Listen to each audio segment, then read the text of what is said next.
The San Francisco 49ers will travel across the country in Week 6 of NFL action to take on the Buffalo Bills on Sunday, October 16th. Head coach Chip Kelly is trying to decide between Colin Kaepernick, who theoretically should be a better fit for the system, and Blaine Gabbert at quarterback. The Bills, meanwhile, have rattled off 3 straight wins and look like a completely different offense after firing Greg Roman. But are they ready to go out and cover a big number like this? We'll find out, as the hosts are 9-point favorites with the total in the low 40s. The 49ers wanted a new direction, and they certainly got it with Chip Kelly. It does take time and the right personnel to implement Kelly's scheme. The Niners are just 1-4 straight up and against the spread, and they've lost 4 straight games, 3 of them by double digits. The Bills are now 3-2 straight up and against the spread. The 49ers and their Blaine Gabbert-led offense has scored 111 points. They've also managed 4.5 yards per play, which is the worst in the NFL. Gabbert has more interceptions than touchdowns this season and has only completed 58% of his passes, and he has been sacked 10 times so far.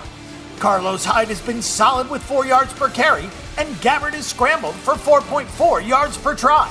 But the 49ers are averaging just 3.7 yards per rush as a team. The options at wide receiver simply aren't good enough, and the quarterback is not either. Colin Kaepernick has not even seen the field yet, but he could this week and would be a modest upgrade, though not one that would affect the line too much. The 49ers have given up some big plays and a lot of points, allowing 21 plays of 20 yards or more so far this season, including 16 in the passing game.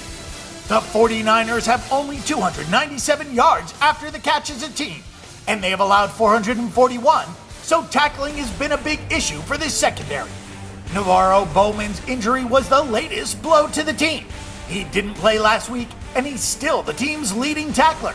Since Greg Roman was giving his walking papers and new offensive coordinator Anthony Lynn has been in charge, the Bills have averaged 178 rushing yards per game. Tyrod Taylor has not been a big part of the offensive explosion, but he's taken decent care of the football. On the season, Taylor has completed 61.9% of his passes with a 6-2 touchdown interception ratio. He's taken a few sacks, but the Bills don't have a whole lot of guys capable of creating separation. He's run for 6.5 yards per carry, but he hasn't gotten out and run very much lately. LaShawn McCoy has found the second wind. After a down year last season, Shady is easily on pace for a 1,000-plus yard season. He's run for 5.3 yards per carry and 3 touchdowns. The Bills' defense has been outstanding this season. Opposing rushing attacks have averaged just 3.5 yards per carry, and the Bills have 6 interceptions against just 2 passing touchdowns allowed. The Bills have had some tackling issues, as opposing passing attacks have 20 plays of 20-plus yards and 467 yards after the catch. But Buffalo's 11 takeaways rank 3rd in the NFL. The Bills are also among the league leaders in sacks.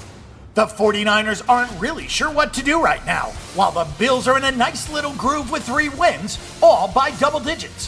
For Colin Kaepernick not to start or even make an appearance ahead of Blaine Gabbert, there has to be something more to it.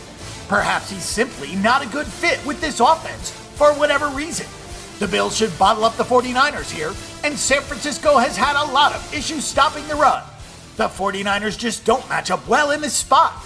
Laying big chalk on an offense that is far from explosive is worrisome in the NFL, but it seems like the only side to take in this game. Our pick and prediction is for the Buffalo Bills at -9.